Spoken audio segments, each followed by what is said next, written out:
All right, let's talk about one of the biggest hurdles in bioinformatics. How do you deal with absolutely massive genomic data sets using just the command line? I mean, how on earth do you do something that feels like a database join, but with files that are gigabytes and gigabytes in size? So, picture this. You're a data pro, you're totally comfortable in SQL, but now you're staring at these gigantic, flat text files. They're just lists of genomic coordinates. And all you want to do is ask a pretty simple question. Which things in file A overlap with the things in file B? In your world, that's just a join. But here, well, it's a completely different ballgame. I know what you're thinking. Your first instinct is probably, I'll just load all of this into a database. But in bioinformatics, we often take a different path, a different philosophy, really. Instead of one giant, all-powerful tool, we use a whole ecosystem of small, specialized programs that can stream data, which is way, way more efficient. And this whole approach is built on something called the Unix philosophy. It's all about simplicity and building things like Legos. So don't think of it as one giant, complicated machine, but more like a workshop full of perfect little hand tools. This is the heart of it right here. This modular way of thinking is so powerful because every tool is an expert at its one job. It's designed to do that single thing incredibly well. And that focus, that specialization, is exactly what makes the whole system so ridiculously flexible and powerful for bioinformatics.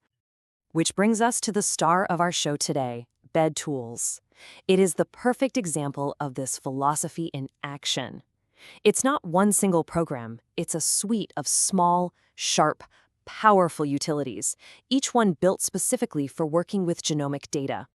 You know, what makes BEDTools so special is that it just gets genomics. It understands that a gene or a regulatory element is really just a set of coordinates on a line. And it gives you this entire toolkit to do really complex spatial math on them, all from the comfort of your terminal. So let's get practical. Let's start with that fundamental operation we talked about. How do we find those intersections? How do we do that spatial join equivalent? Honestly, it's this simple. The intersect command is your spatial join for the command line. You give it a query file, that's your -A, and a subject file with -B. BEDTools then just streams through both of them, and it only reports the features from file A that physically overlap with something in file B. It's unbelievably fast because it almost never has to stop and write temporary files to your slow disk.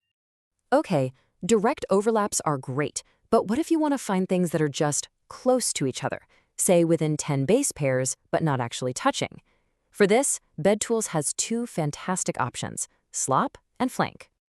First up is Slop. Just think of it like adding a little buffer zone around your features. This command basically expands each of your regions by a certain number of bases.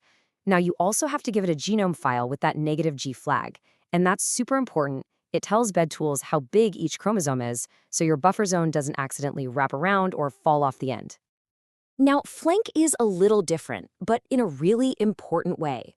See, while Slop makes the original feature bigger, Flank creates brand new ranges right next to it.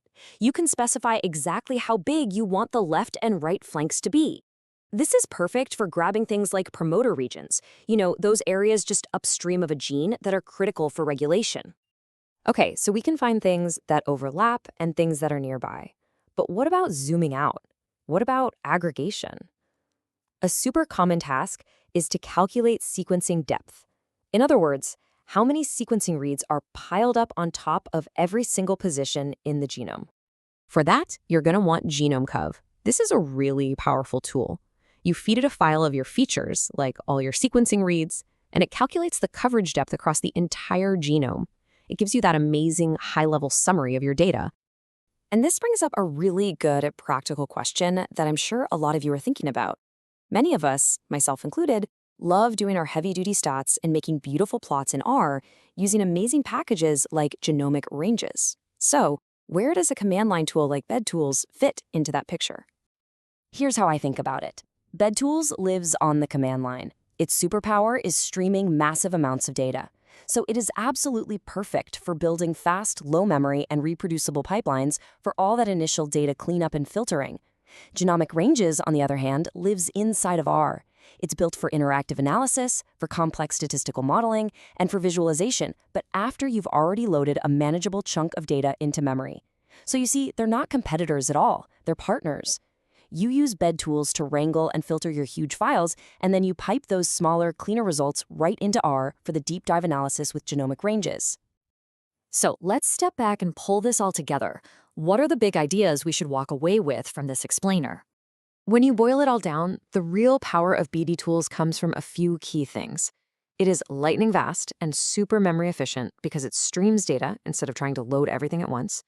It's incredibly easy to script, which means your analysis is perfectly reproducible.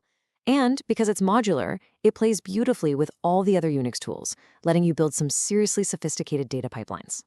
You know, at the end of the day, learning these tools isn't just about shuffling files around. It's about giving yourself the power to ask and answer really complex biological questions directly from the raw data itself. Every single command you chain together is like another sentence in the story that you're uncovering. We really hope this helps you start telling your own data stories right from the command line. If you found this useful and if it helped you see these tools in a new light, do us a favor and like, share, and subscribe for more explainers just like this one. Thanks for watching, and we'll see you next time.